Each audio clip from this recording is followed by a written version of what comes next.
এবং হালালাং তৈয়েবান কথাটা মাথায় রাখবেন, শুধু হালাল না। আল্লাহ যদি বলতেন শুধু হালাল তাহলে আমি এই কথা বলতাম না। তাহলে আয়াতটা হলো, কোরআনের আয়াত হলো হালালাং তৈয়েবাং।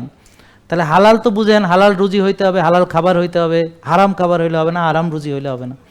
তাহলে তৈয়েব মানে হলো যে খাবার কল্যাণ, যে খাবার খেলে আপনি রুগী হবেন সেটা কল্যাণ না।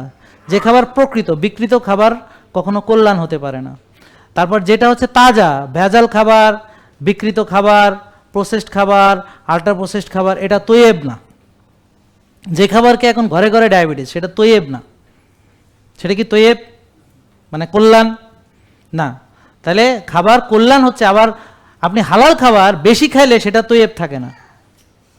আপনি যদি বেশি খান, মানে বেশি খাইলে সেটা, গেছিলেন আজকে যাওয়ার কথা, জলসিঁড়িতে গেছিলেন?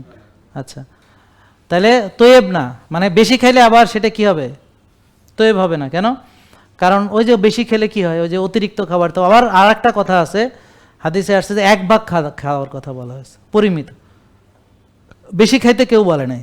আল্লাহ তাআলা সীমা লঙ্ঘনকারীকে একদমই পছন্দ করেন না, এটা একদম বলা আছে। তাহলে সীমা লঙ্ঘনকারীকে কেউ পছন্দ করে না। এই দিদি, আপনাদের কি সীমা লঙ্ঘন আছে ধর্মে? সীমা লঙ্ঘন করা যায়?